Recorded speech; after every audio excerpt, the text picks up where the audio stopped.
Hello and welcome to the November installment of the Poet's Voice reading series, sponsored by Black Moss Press. My name is Julianne Russo, and joining me today are two authors who are experts at bringing unheard voices alive.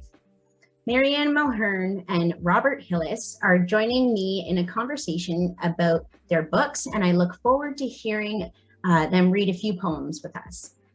So first, I'll get started by introducing Marianne. Marianne Mulhern was born in St. Thomas and now resides here in Windsor. Marianne has been the Poet Laureate of Windsor since April of 2019, and she has published 8 books of poetry with Black Moss Press. Her book called The Red Dress is on the bestsellers list, and today she joins us to talk about one of her more recent books, The Midnight Moon Sings of Murder, which tells the tragic tale of the Donnelly family in Lucan, Ontario. Thanks for joining us, Marianne. Oh, you're very welcome. Wonderful to be here.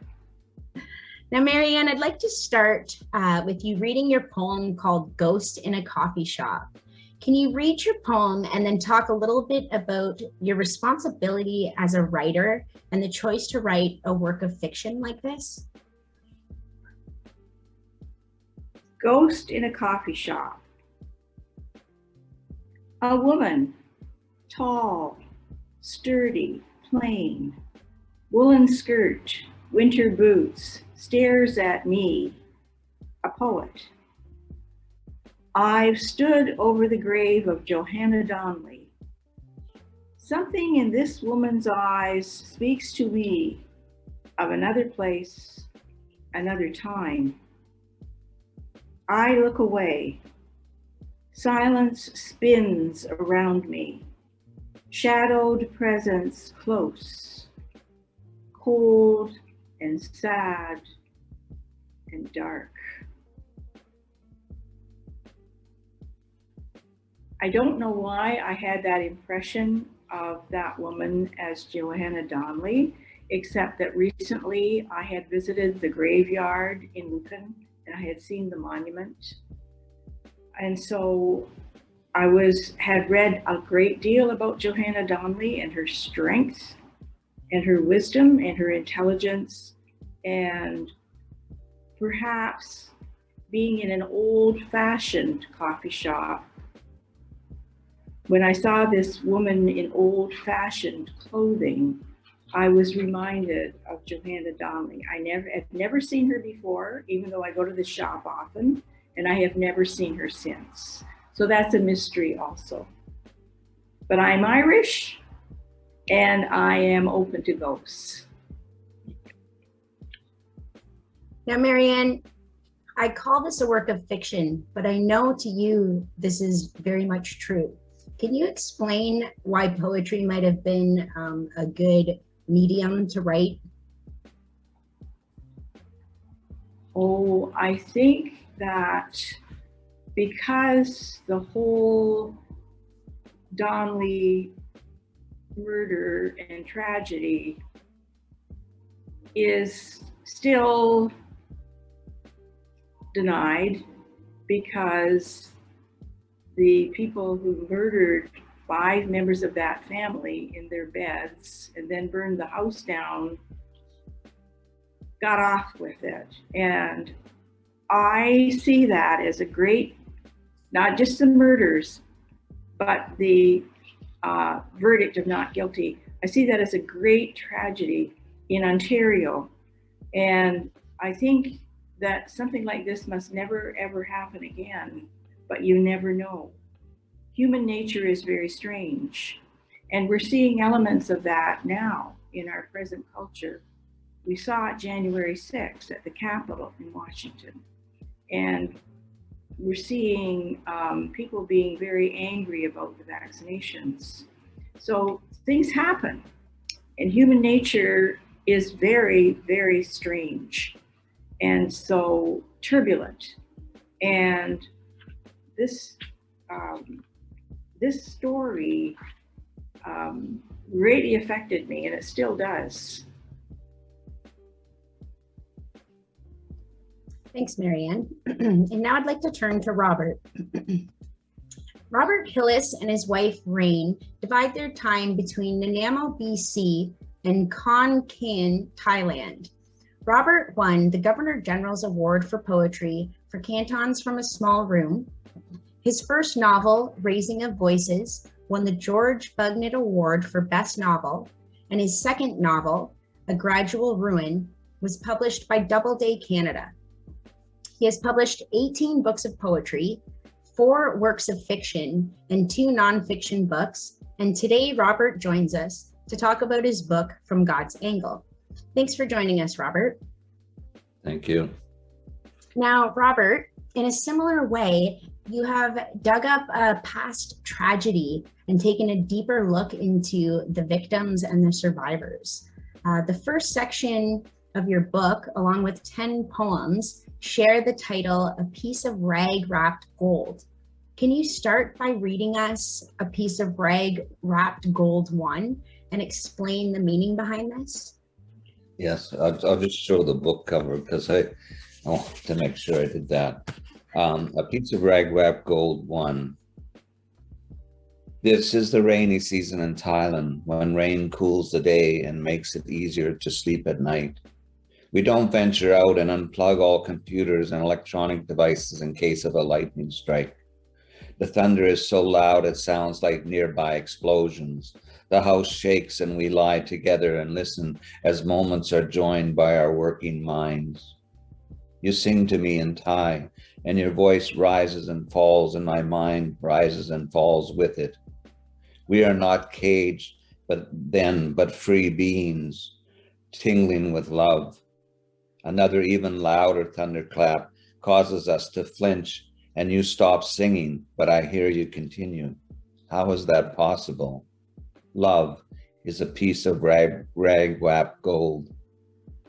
In time, thunder fades and rain abates, and lengthy silences follows. There's no traffic noise, no voices in the street, no missing footsteps. I listen in this quiet for what isn't normally audible. There, just now, I hear it deep within, not breath, not shifting thoughts, not the jabbering self, a hum that sounds as though it is in my head but isn't. Is the sound that usually goes unheard, except in those moments when everything halts and lovers entangle. I know you hear it too. We hear it by not hearing it, the internal hum of all that is true. The title, A Piece of Rag-Wrapped Gold, actually comes from my wife, Rain.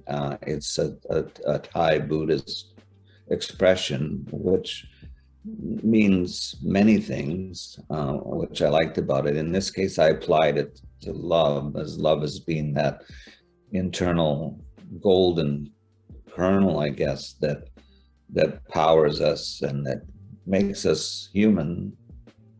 And I wanted to, because I was writing about Chernobyl, I wanted sort of a counter to all of that harsh darkness in a way. And so the book, I used A Piece of Rag-Wrapped Gold as a series of it's basically a long poem, a series of love poems, but I interspersed them within the book basically as a counterpoint to that tragedy and that darkness.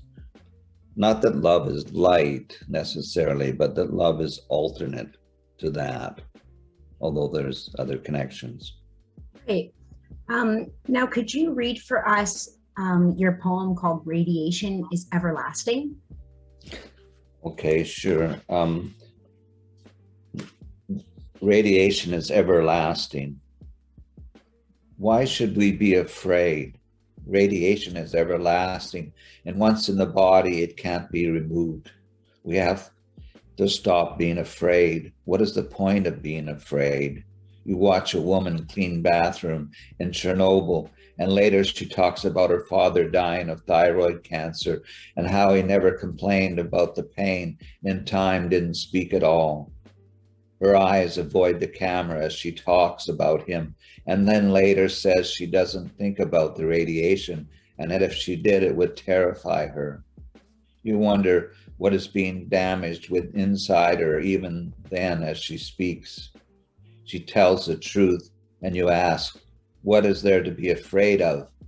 Everything, she says, without saying it. She cleans each stall and then rinses out her mop in a large bucket. The water is gray as it is in your own house when you clean the floor. Stop, you want to say to her. Run away, it's not too late. But of course it is. Radiation is everlasting. So is the horror. Radiation is everlasting. Don't think it can be escaped or outrun. It is thorough. It is mindless. It is particles obeying forces settled into them so long ago. There is no way back. That's wonderful. There's a eeriness to it, and I think that word everlasting. We almost think of that word in a spiritual sense, and when you say that everlasting radiation, there's an eerie similarity, I think, between that sensation and the sensation that you get when you look at Marianne's poems as well. With Marianne, it's more about that hatred in society. And so maybe we can turn to you, Marianne, and could you read your poem called First Mass at St. Patrick's? Yes, there's a little background to this. The Donnellys had great sympathy for their niece Bridget, their young niece Bridget, who lived in Tipperary. And there really wasn't much of a chance of life in Tipperary. There was never enough food. It was impoverished. So they paid passage for young Bridget Donnelly to come to Lucan. And old Johanna at the time was becoming arthritic, and she needed help with the household chores. So Bridget was delighted to come to Canada to start a new life. She was probably around 20, probably somewhere around 20, maybe not even that. And she was so looking forward to Mass, the first Mass at St. Patrick's, which was the church where the family went for Sunday Mass. And this is what happened at her first Mass at St. Patrick's.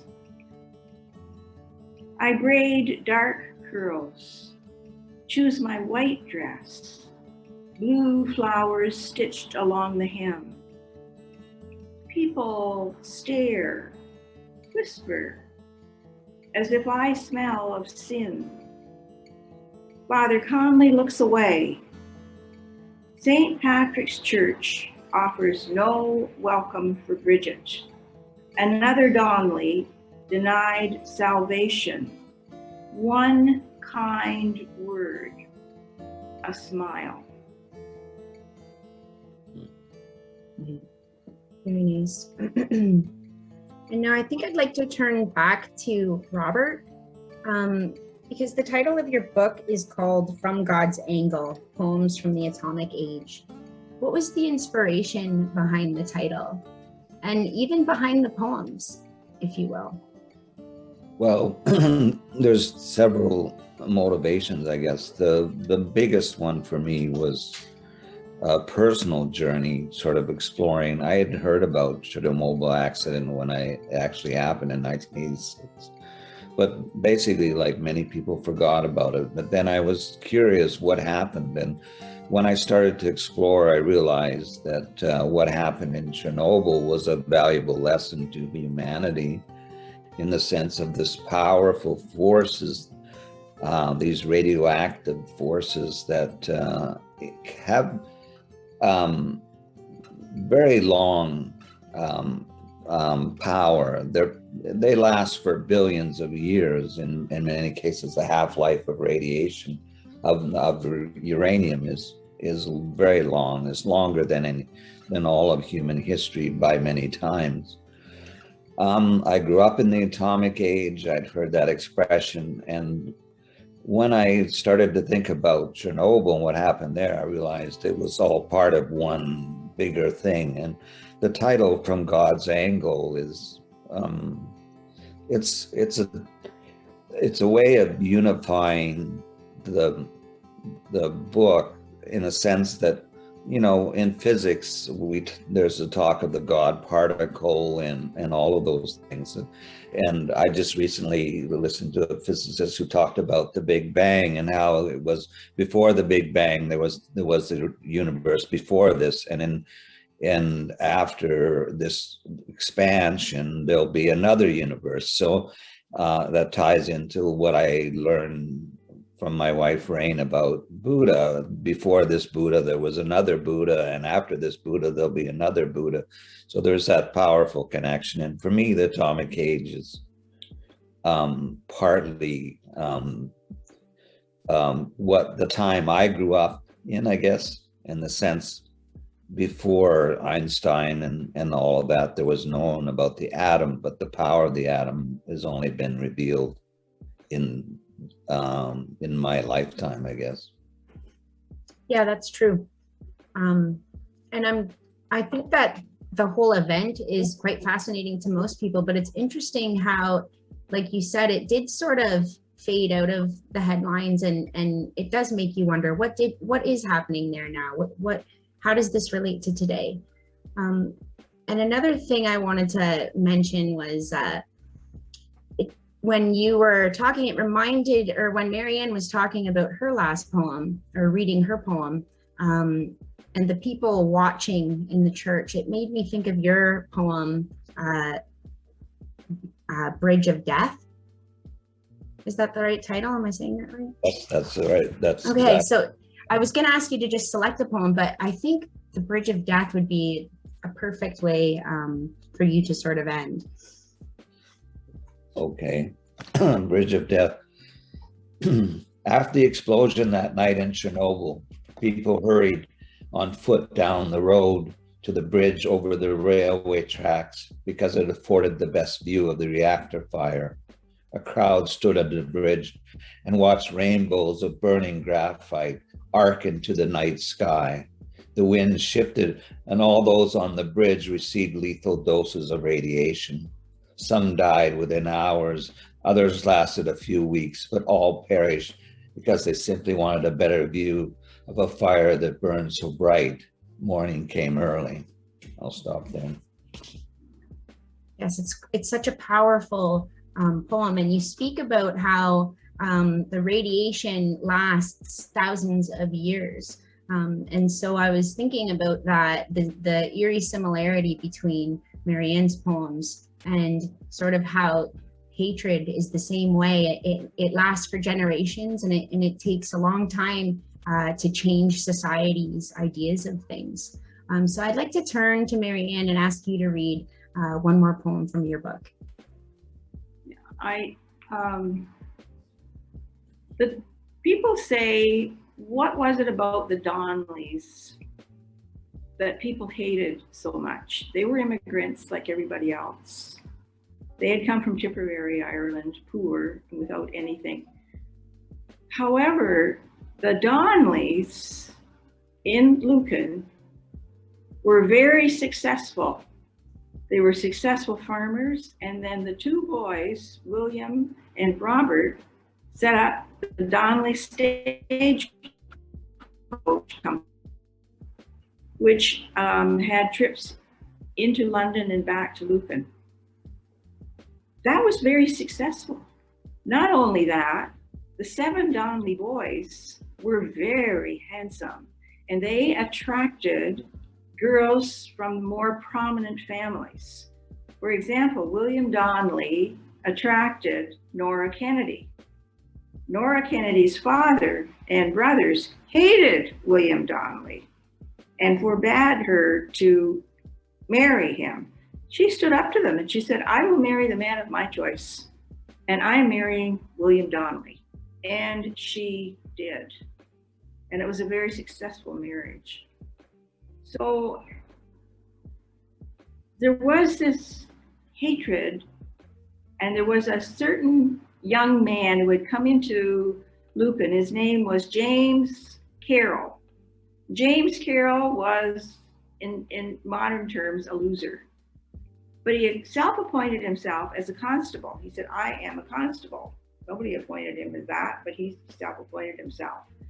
And he was really the ones who led the vigilante crowd that got drunk and went into the Donnelly home and murdered 5 members of the Donnelly family and then put the house on fire.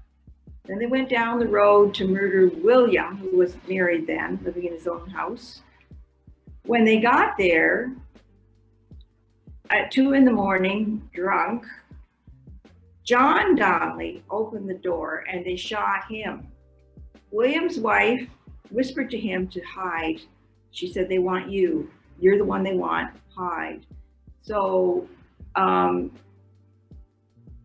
they dragged John's body inside. The crowd by then was so drunk and so tired of murder and blood. And what they did, though, they went out to the barn where William had his magnificent stallion, a magnificent stallion, whom he loved, a black stallion. And they tortured the animal for hours before they left. In the morning, William went out to the barn and he had to shoot his beloved stallion.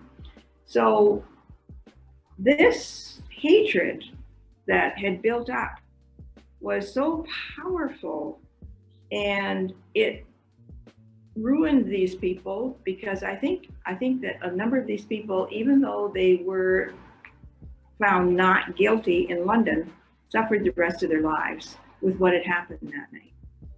And so, to me, this is something that's never been resolved and probably never will be. So I'm going to read the poem, "Beware Thy Neighbor." This is the night of the murders. This is February 4, 1880. Beware thy neighbor. James Donnelly locks his door, sleeps with his wife Johanna. Vigilantes with pitchforks, knives, and guns break into the farmhouse. Lanterns light their way along halls into every bedroom. Blood spills from secrets no neighbor can keep. The midnight moon sings of murder. That's excellent. And it's so interesting how the similarities between the two books. Marianne, when you read about these people sleeping in their beds, unaware of their neighbors, it sort of is similar to the way the Chernobyl disaster took place. These innocent victims watching out for their neighbors.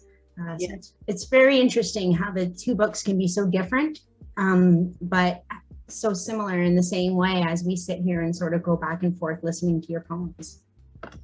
Well, unfortunately, that's all the time we have for today. So first of all, I'd like to thank you, Marianne. It's always a pleasure chatting with you.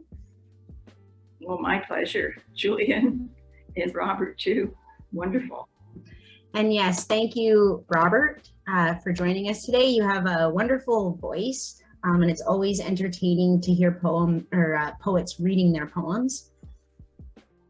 Thank you, Julian, and thank you, Marianne, and of course, thanks Marty and Alicia and everyone at Black Moss for all your efforts. It's very much appreciated. And I'd also like to thank our audience and everyone joining us from the screen. And for anyone interested in purchasing either of these books, you can find the information at our website, www.blackmosspress.com. And I'll also put some information at the end of this video. So once again, I'm Julianne Russo, and have a great night.